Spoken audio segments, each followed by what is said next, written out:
L'actualité est beaucoup plus tragique en Ukraine, évidemment. 19e jour de guerre en Ukraine. La Russie intensifie ses frappes. Il y a eu au moins 2 morts, selon les Ukrainiens, lors de tirs sur des immeubles résidentiels à Kiev ce matin. Zoé Pallier avec nous. Bonjour Zoé. Bonjour. Zoé, déjà, que sait-on de ce qui s'est passé ce matin ? Alors d'après les services d'urgence, un obus s'est abattu tôt ce matin sur un premier immeuble de 8 étages près du centre-ville. Les images de la télévision d'État montrent des pompiers qui évacuent les habitants du bâtiment ravagé par les flammes. Et puis selon la mairie, un deuxième bombardement plus tard dans la matinée a visé une usine aéronautique et touché un autre immeuble résidentiel. Dans le sud, les villes de Mykolaiv et de Mariupol sont toujours pilonnées. Mariupol, ville assiégée qui espère l'arrivée d'un convoi humanitaire dans les prochaines heures. Et de leur côté, les séparatistes pro-russes de Donetsk affirment qu'une frappe ukrainienne a fait 9 morts et une vingtaine de blessés ce matin. Zoé, un nouveau round d'échange entre les Ukrainiens et les Russes. Ça se passe en visioconférence. C'est la 3e tentative de négociation. Elle continue, ces négociations. Ils se parlent en ce moment même. Oui, exactement. Et Mikhailo Podolak, c'est le négociateur principal pour l'Ukraine, a fait connaître ses positions quelques minutes avant le début de la réunion. Nos positions restent inchangées. La paix, le cessez-le-feu immédiat, le retrait de toutes les troupes russes. Et ce n'est qu'après cela que nous pourrons parler de certaines relations de voisinage, de certains accords politiques.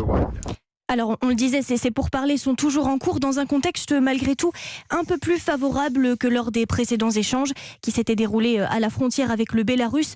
Ces derniers jours, Vladimir Poutine a évoqué des avancées positives. Volodymyr Zelensky a quant à lui salué un changement d'approche de Moscou dans les discussions. Zoé Pallier, merci Zoé. Cette information qui tombe à l'instant, la centrale de Tchernobyl, de nouveau coupée du réseau électrique. Le réseau électrique qui n'alimente plus la centrale de Tchernobyl.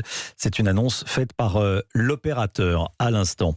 Alors que les troupes russes se rapprochent et mettent de plus en plus la pression sur le front ouest de Kiev et sur la localité d'Irpin, eh bien un médecin reste en sous-sol dans les ruines de l'hôpital détruit et fermé de la ville dans ce no man's land entre les positions ukrainiennes et les positions russes situées à un peu plus de 500 mètres pour aider les siens.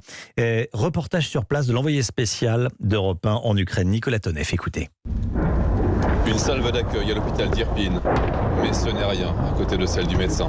Je suis le seul docteur qui reste. Comment vous appelez-vous ? André. Oui. Quelle est la situation sanitaire ? Une saloperie, beaucoup de cadavres. Tu veux voir des cadavres ? Allez, on y va. André contourne le bâtiment principal de l'hôpital, transpercé par les 20 jours de guerre, entre débris de verre et de béton, quelques mètres à pied, rythmés par les grondements de l'artillerie. Voilà nos combattants morts que je n'ai pas réussi à sauver. Le drame s'est déroulé dans ce couloir en ruine. Ici, j'ai sauvé 6 personnes sur 8. J'ai échoué pour 2. Il repose là, faute de morgue. Des avions, c'est l'anti-aérien. Comment vous tenez ?